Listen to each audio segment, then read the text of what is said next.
bi nga ñëwee Dakar wala boog Sénégal bi ma ñëwee Sénégal ba loolu yëpp di xew tam mosoo jàkkaarloo face à face ak Farba. non j'ai pas besoin il a voulu bëgg na il a proposé di n'importe quoi mais man bëgguma ko je défends la patrie. da ngaa bañ yow yaa nanguwul dem rencontrer. kon j'ai Farba pas besoin pas du tout besoin. loolu tey moo dérangé Farba. moo ko dérangé waaye après jour bi ñu may convoqué c'était le commandant en personne moo ma convoqué ñu yónni convocation 9h il faisait 9h moins 10 ñu indil ma ko benn xale ñëw ne ma chef de village moo la jox ma lire ko Amadou Demba Sall di Mathiar ma ne ils sont vraiment arrivés au point. C'est le moment.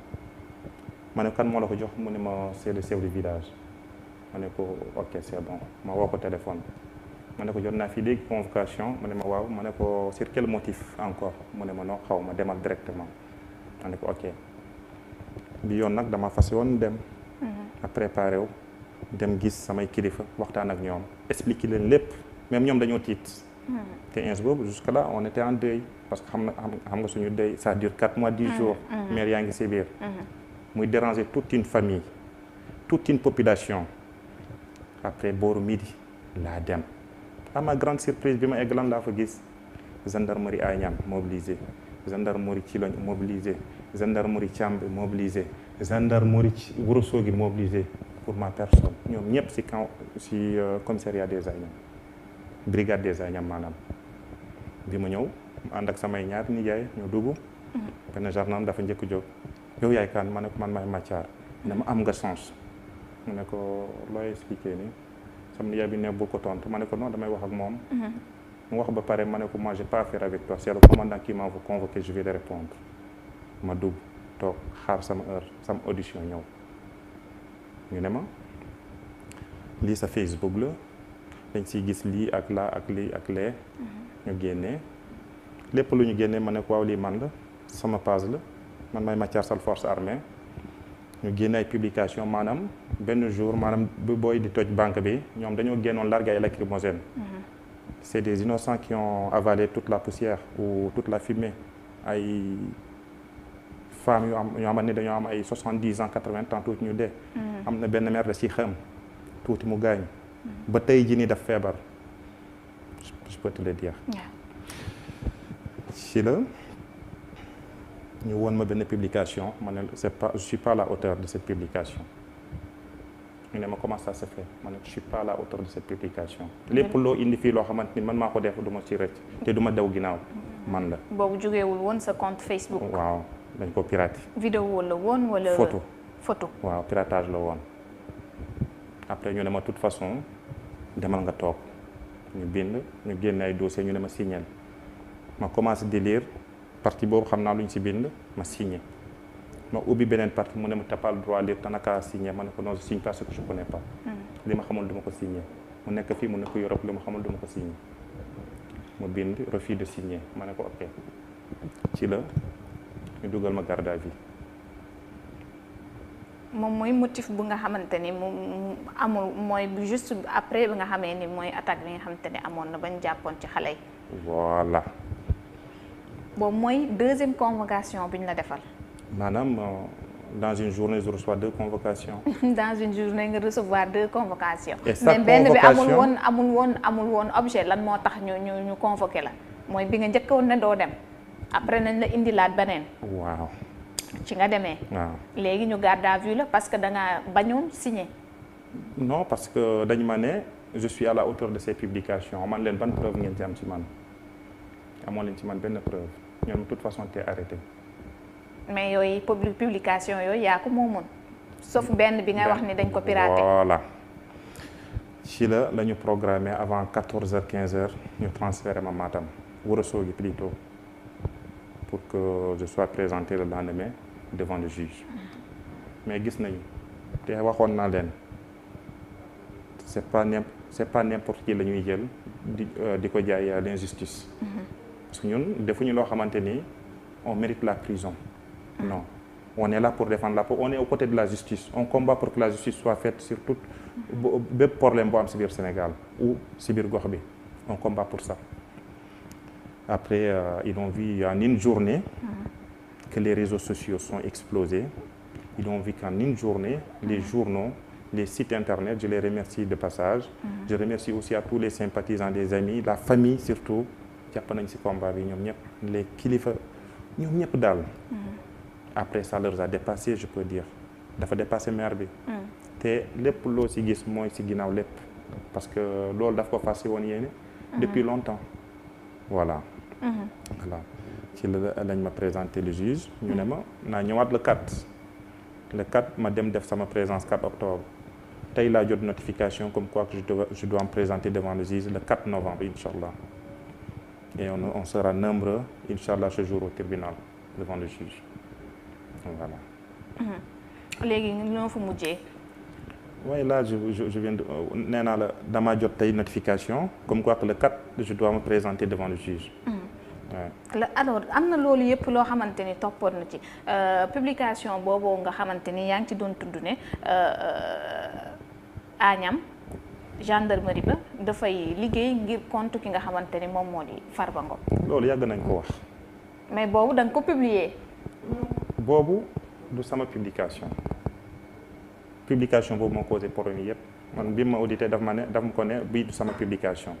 mais gis nañ foofu ak ay garnal lacrymogène ñoo xamante dañ ko sànni woon le lendemain dañ koo for def ci ay direct def ci ay vidéo di expliquer le monde entier ce qui s'est passé. mais Mathiar boobu dañ ne yow yaa ko moom si sa Facebook la jógee. mais après da nga supprimer post bi. non parce que ba nga commencé dégg ni mi ngi lay créer problème. non man xaw ma woon sax sur quelle base on m'a convoqué au niveau de la gendarmerie bi ma ñëw le matin présenté wu à ma grande surprise dama fekk ñu yor samay audio yu bëri. ñoo xamante ni maa ngi si Fouta Tampi je salue de passage mon ami Baye Niass. 2 jours avant l'arrestation j'avais fait des audios sur Fouta Tampi. audio yooyu noonu bi ma dem commissariat fekk naa leen foofu ça n'a rien à voir avec tout ça maanaam ñoom dañoo dem recueillir samay éléments yëpp ñu xool foo xamante ni mën nañ ma def crime mënuñu ko am parce que nous on combat sur le droit chemin xam nañ luy droit et on respecte aussi les hommes de tenue parce que je suis un fils de soldat. Je suis un fils de soldat. Mon père, c'est un ancien combattant.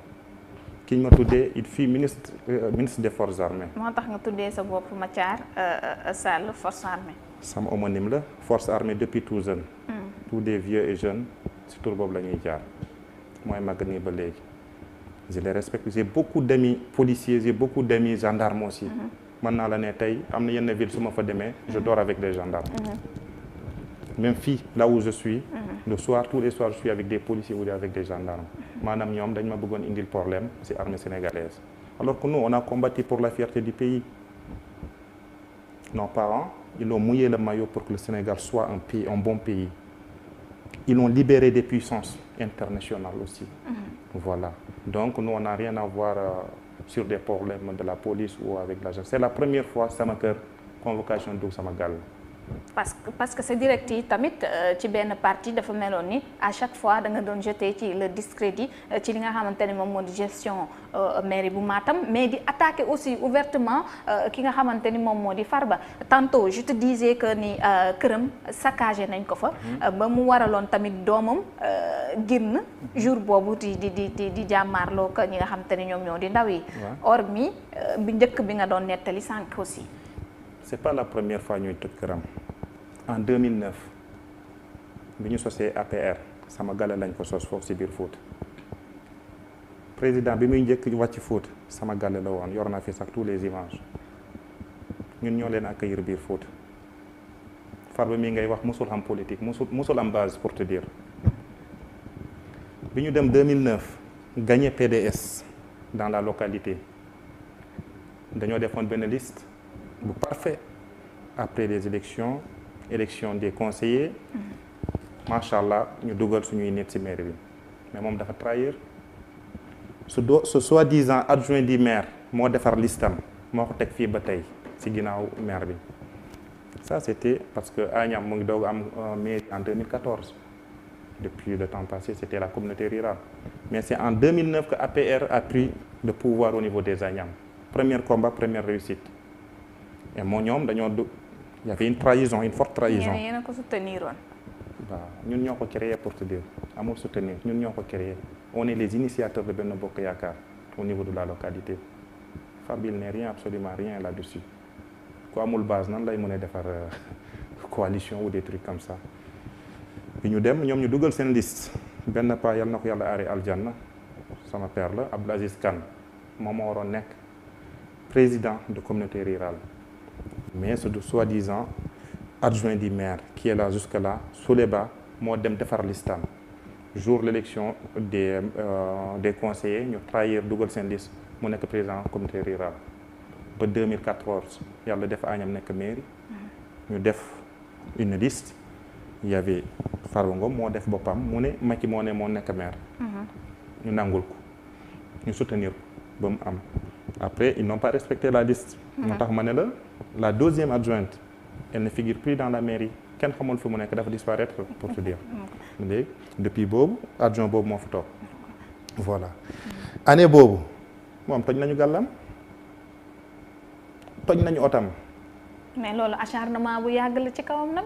waaw dafa yàgg parce que moom lu muy dawal ci suñu politique dafa saal. mais tamit da ngeen a mettre sa vie en danger et ainsi que bossu famille am aussi. non c'est lui qui met par contre la vie des gens en danger Farba n'a pas de famille à Agnam. doomam mi ngi fa. comment. doomam mi ngi fa ñaari doom ñetti doom. ñun suñuy njaboot est-ce que xam nga ñu toll fu ñu le nombre xamoo ko moom benn même gàll bi mu dekk il n'est pas d'accord même avec ces gens. C'est lui qui met nos vies en danger parce que jour boobu dafa génne goon. jour bi ngeen ko attaqué. booy yi bi ñu ko attaqué man bokkuma woon ci attaque bi mais booy yi attaqué nañu mais jour ba dafa génne goon dafa naroon tiré. yàlla rek moo ko téye